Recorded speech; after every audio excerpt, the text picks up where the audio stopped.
comment sécuriser ton business en ligne. Dans cette vidéo, mec, je vais te montrer un peu comment tu peux te mettre à l'abri, toi et ton business. Parce que si tu regardes cette vidéo, c'est que ton business est probablement en danger. Et ça, on a pu le voir avec la crise du Covid, avec des mecs assez solides dans le business, avec des business qui étaient à un certain niveau déjà de revenus, vraiment des gros chiffres qui rentraient, et pourtant les mecs ont vu leurs chiffres baisser mais drastiquement et se prendre une tollée monumentale. Donc je vais te montrer un peu comment tu peux te mettre à l'abri, excuse-moi, comment tu peux trouver des moyens de pas éliminer le risque à 100%, puisque évidemment c'est impossible, mais comment le réduire au maximum. Avant de te donner mes solutions, je vais te dire à peu près les trucs qui peuvent t'arriver à ce jour et qui peuvent te buter la gueule littéralement. Parce que ça, mec, il y a un an, j'y croyais pas, mais ça m'est arrivé en pleine face. Alors, comment tu peux te faire buter la gueule? D'ailleurs, ça, c'est arrivé il y a à peu près 3 ou 4 jours. J'ouvre mes mails, je vois un petit message très sympathique de Facebook Ads et je vois que mon compte publicitaire est bloqué et que je ne peux plus faire de publicité sur Facebook. Comment c'est arrivé? Tout simple. J'avais une publicité qui tournait il y a quelques mois, je l'ai arrêtée, maintenant j'ai voulu la relancer. Là, Facebook me bloque, il me dit que je fais du multi-niveau de marketing ou je sais pas quoi. En bref, que je fais plein de promesses et que c'est de la merde. Alors que je t'assure, mec, il n'y a aucune putain de promesse dans cette publicité, tout simplement. Ils me disent de changer mon texte. Donc, je change mon texte, je m'applique comme un bon soldat.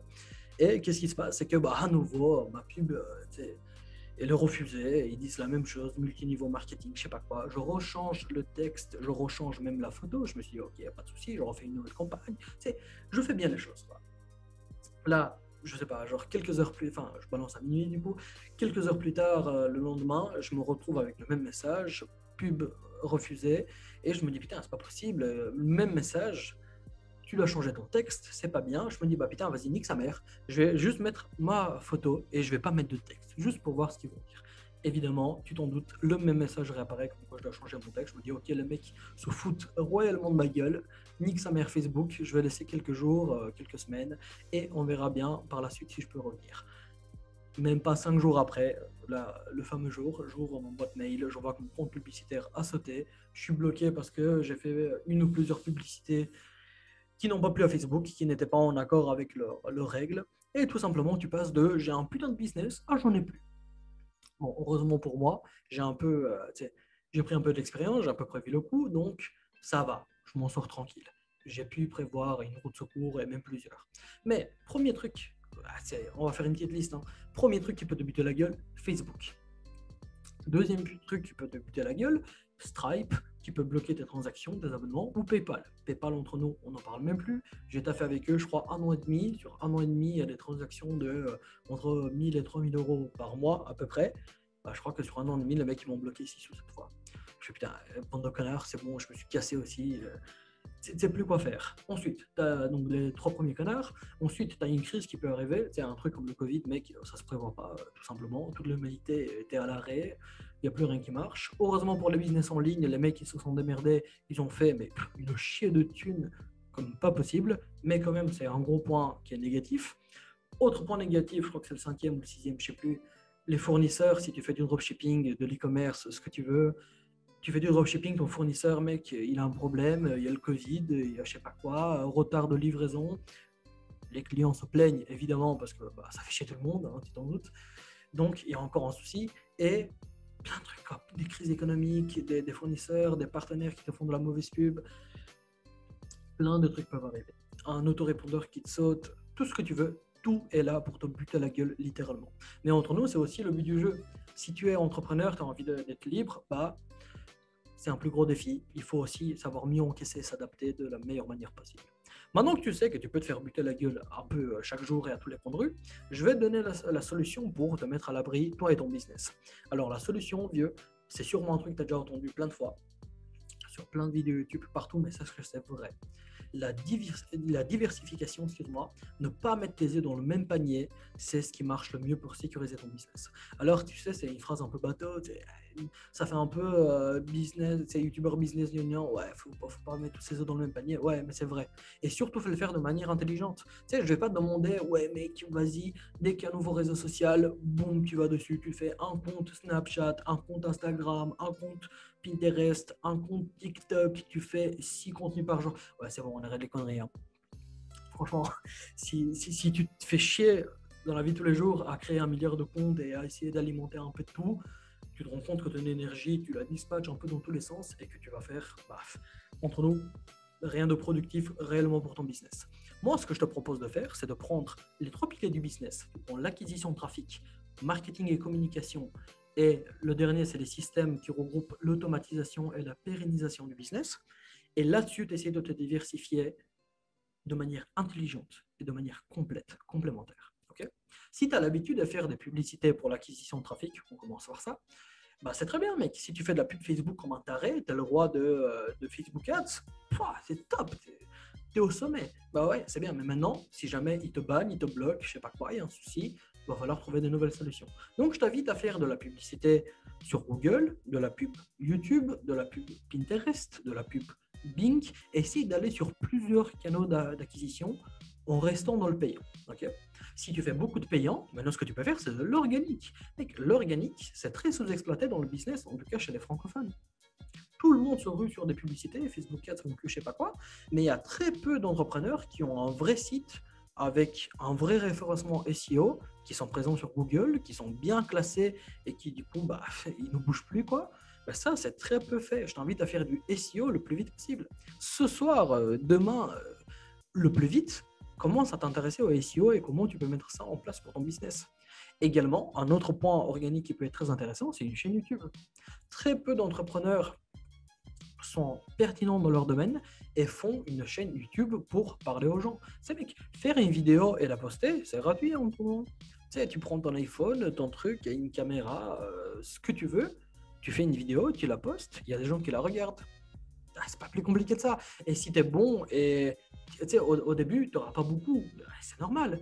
Mais si tu trouves des partenaires, si tu fais du contenu de qualité qui est régulier, c'est comme tout, hein, c'est l'organique, ça prend du temps. Et oui, il faut mettre de l'huile de coude. Ok, tu n'es pas là à dépenser du pognon H24, mais ça prend du temps. Par contre, l'avantage incroyable de l'organique, c'est qu'une fois que tu es en place, tu es au rythme des croisières. Et ça, c'est génial. Parce qu'une fois que tu es bien positionné en SEO, une fois que tu as une audience qui te suit sur une chaîne YouTube ou quoi que ce soit, mec, tu es à l'abri de beaucoup de problèmes entre nous. À moins qu'il y ait un mec encore plus balèze que toi et vachement hardcore, qui a des gros moyens, qui viennent pour te tabasser la gueule en SEO ou avoir une meilleure chaîne, etc. Entre nous, tu es vachement à l'abri quand même.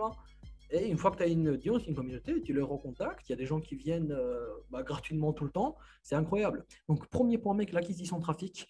Fais du payant et de l'organique. Franchement, fais les deux. Essaie de trouver ça, un équilibre entre les deux, bien intelligent, qui soit adapté à ton business, et tu vas voir que déjà le monde change. Une fois que tu as fait ça et que tu as du trafic, c'est génial, c'est top, tu es un boss, maintenant il faut passer au marketing et à la communication. Ok. Quand je te dis marketing et communication, la communication, j'entends par exemple, si tu communiques avec les gens via tes réseaux sociaux, via une chaîne YouTube, peu importe, et quelques réseaux sociaux, genre ta page Facebook et un compte Instagram et un compte Telegram, parce que Telegram, c'est les mecs qui font le moins chier pour l'instant. Et c'est assez pertinent, quand tu fais un contenu, tu publies sur Facebook, sur Instagram, sur Telegram, et t'es bien, quoi, tout simplement. Et pour le marketing, je te conseille de faire deux choses. Première chose, si tu ne la fais pas déjà, je t'invite à la mettre en place, mais le plus urgent possible, c'est faire des tunnels de vente, des entonnoirs. Okay, un entonnoir de vente, si tu ne sais pas ce que c'est, on va dire que tu as plusieurs étapes qu'une personne va suivre quand il va arriver sur ton offre, sur la présentation, où tu vas pouvoir récupérer son email, lui vendre ton produit de base. Une fois que le mec il a acheté, on va dire le mec il a acheté un extracteur de jus parce que tu vends ça en e-commerce, génial. Une fois qu'il a acheté son extracteur de jus, il arrive directement sur une page qui lui dit merci pour votre commande, ça a été bien enregistré, vous allez l'avoir dans X temps, vous allez recevoir le code de tracking, tout ce qu'il faut. Mais avant ça, j'ai un truc à vous proposer. Maintenant que vous avez votre extracteur de jus et que c'est génial, est-ce que vous voulez aussi un top 20 des meilleures recettes à faire à la maison rapidement et facilement, de smoothies que vous pouvez tabasser pour être au mieux de votre santé? Bon, je te l'ai fait un peu à la blédarde entre nous, mais tu lui dis juste un peu, voilà mec, merci pour ça. Est-ce que ça dit aussi un top 20 des meilleures recettes smoothies à la maison?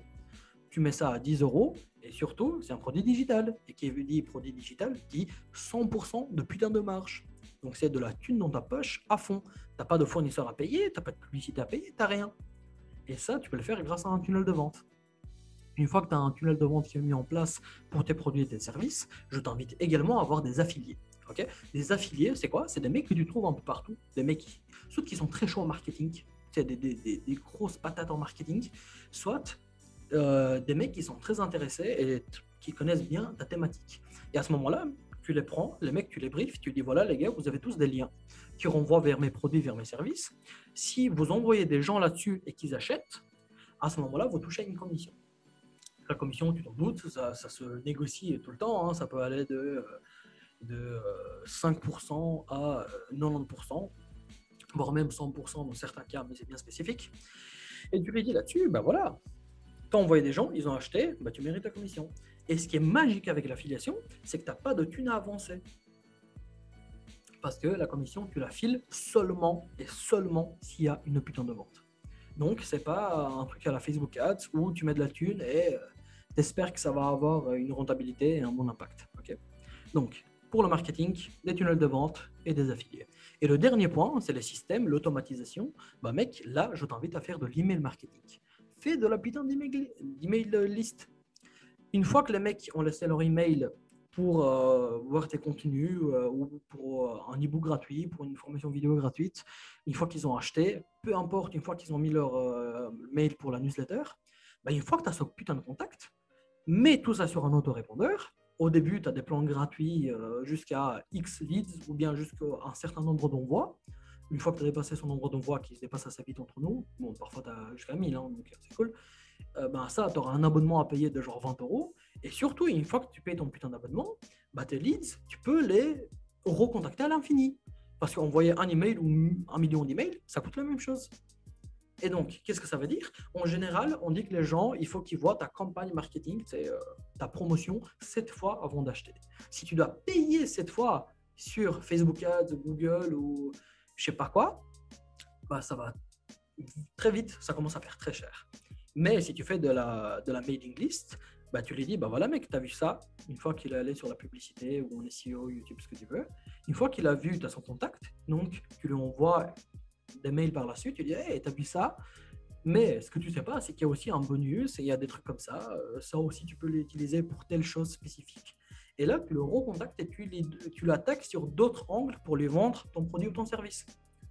Et juste ça, ça te sécurise à mort. Hein. Il y a moins de thunes qui sortent, il y a plus de contacts, de relations qui se créent, c'est hyper cool, c'est hyper génial. Et surtout, si tu as un gros souci, genre ton site plante, le logiciel que tu utilises pour faire des tunnels de vente, il t'a viré, ou il plante aussi, il n'y a plus moyen de faire rien du tout. Il y a une crise économique, il y a ce que tu veux. Dès qu'il y a un souci, toi tu sais que tu as une liste énorme de mails avec des gars que tu peux recontacter. Tu peux l'exporter sur ton PC sur un fichier CSV Excel. Et une fois que tu as cette putain de liste, même s'il y a un gros souci dans le monde, bah, tu sais que tu as X milliers de gens, ou combien tu en as, que tu peux recontacter et qui seront intéressés par ce que tu leur proposes. Donc c'est génial. C'est vraiment le meilleur truc pour sécuriser un business, quoi. Et le top du top, c'est évidemment mélanger les trois. Bon, je te fais un petit rappel. Hein. Pour l'acquisition de trafic, faire de la pub et de l'organique. Pour le marketing et la communication, avoir quelques réseaux sociaux bien choisis, avoir des tunnels de vente et des affiliés. Et pour les systèmes et les automatisations, faire de l'email marketing. Si tu as cet ensemble-là, mec, tu as une bécane qui est bien solide entre nous. Tu as vraiment un business qui peut tenir la route et qui peut bien encaisser les chocs. Donc voilà, c'est à peu près tout ce que je voulais dire aujourd'hui sur la sécurisation de business. J'espère que tu as kiffé, j'espère que tu as appris des trucs. J'espère surtout que tu vas les mettre en place. Parce qu'entre nous, c'est bien beau de les entendre, de dire ah, il est pas con le type, hein. Franchement c'est cool, mais si tu les appliques pas, il y a un petit souci. Donc je t'invite à la mettre en place le plus vite possible. Revois-toi la vidéo au besoin, donc vas-y à fond, mets ça en place et tu vas voir, tu vas vraiment faire beaucoup de thunes et tu vas avoir comment dire, mentalement, tu vas être stable et tu vas pas paniquer tout le temps dès qu'il y a un petit souci avec un fournisseur, avec une plateforme, avec quoi que ce soit. Je t'invite vraiment à mettre ça en place. Bon, si maintenant tu n'as pas de business et que tu as envie d'en lancer un, ou bien que tu as lancé un et tu t'es pété la gueule, ça arrive à tout le monde, ça m'est arrivé au début, ben, je t'ai fait un petit guide vidéo en description de vidéo. C'est gratuit, ça dure à peu près 1 heure et demie. Et je te reprends une checklist de 4 choses que je mets en place à chaque fois que je lance un nouveau business pour limiter le risque au maximum. Et tout à la fin, je te fais un petit bonus sur le dropshipping. Et j'en ai fait pendant à peu près 1 an et demi. Bah, je te dis un peu comment ça s'est passé pour moi, ce que j'ai appris. Et si tu fais du drop, comment tu devrais t'y prendre d'après moi pour avoir vraiment un truc stylé, quoi, un truc solide.